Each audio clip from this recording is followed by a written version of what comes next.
Hello, this is Megan. I am doing this video. I felt inspired. I felt compelled that I needed to do this. I needed to share this with other people who may feel the same as I do.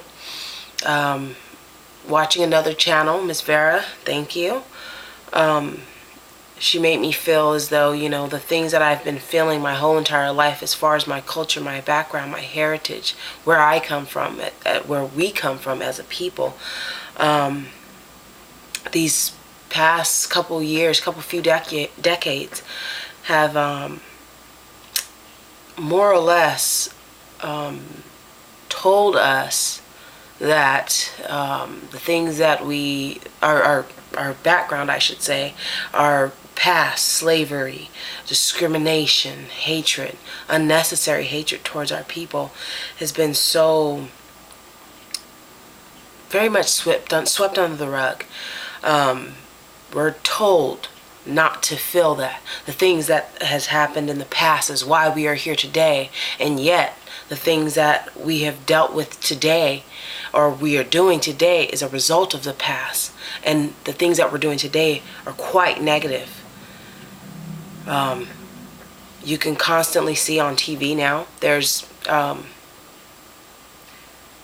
really sad. It's really sad what we have basically demeaned ourselves to, and now, because that's basically where we can,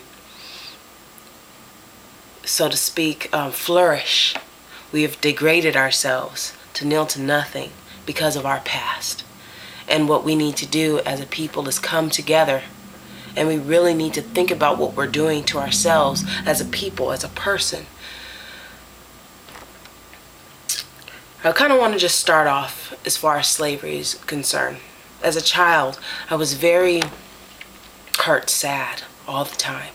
Every time Black History Month, ironically enough, the shortest month of the year, February, I'd always feel such hurt and pain thinking about all the things that has happened to us, what we've endured, all the persecution, all the discrimination, all the prejudice, all the negativity that's been put on my people. And we took it and we did it in peace and love. And we didn't retaliate in such a violent way. And yet now you see what it's come to be. Now we're killing each other. Now we're turning our backs on one another. Now that grip that we had that was so tight as slaves, as people who were discriminated against, prejudice, being called niggers, colored, we were more of an object or a thing rather than a people, person, living, breathing souls, spirits, vibrating through the world.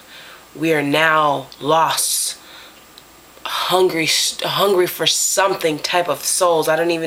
We've just become objects, subjects of what the media or what society wants us to be. And we really need to turn our backs away from that. It's written in the Bible. It's documented. Everything that we're doing right now is not what we need to be doing. We have lost our way. We have totally turned our backs on God, on what we are here for, and everything. And we need to turn that back around. As a child, I always felt that we should embrace what our ancestors had to deal with. I remember and recall times my mother being called a nigger, being spat upon. Well, in the same sense, I've been called a nigger, been spat upon, and I was born in the 80s. So even to this day, prejudice is very much as prevalent as it was then. The only difference is that there's a little bit of sugar on it to make it just a little bit sweeter. So that way, even the ones who've been discriminated against can take it and laugh about it.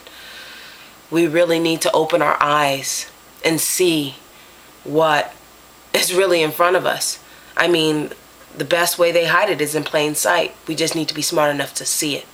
Not to allow these mundane, manly ideas and views to infiltrate our minds and ways of being, and to actually overcome that and really search and find what has always been there all along.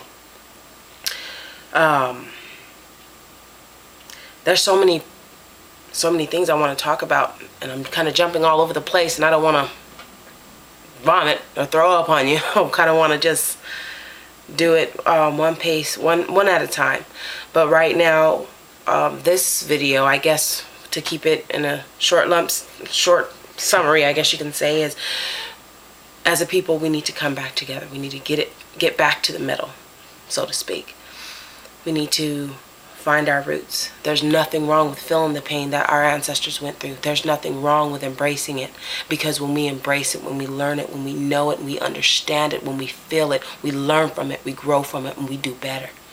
And we need to learn and know that what's going on right now, what our people are doing, is not okay. And we need to vocalize that. Stop running with the Joneses, because you know what? The Joneses ain't got it all. Only God does. And that's who we need to put first in our lives. At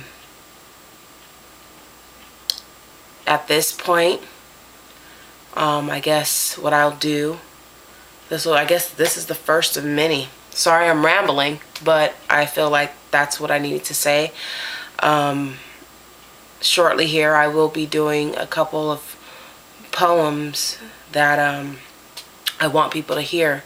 I want to get this out. This message needs to get out. I was blessed by God. I was inspired to be able to write like this, and I feel like it's not even my words. It's God's words. It's Jehovah's words. It's Him, and He used me as a tool to bring this out to you. And I want everyone who has a listening ear, who wants to know, who are just searching, who just needs that answer, because in the bottom of your gut, it's just not right. And those are the ones who I'm talking to, because those ones who have that feeling in their soul, they know, and they're already on the right path. Just listen to it. Now, to those other ones that don't understand me, and I'm sure you know who I'm talking to, I hope you find your way, because there's nothing wrong with being wrong. But there's something stupid about it when you do. So if you don't know, find it. Make your own decision. And if you still turn away even then, well, the only person you have to answer to is Jehovah. And in that instance, thank you for watching. I'll see you again.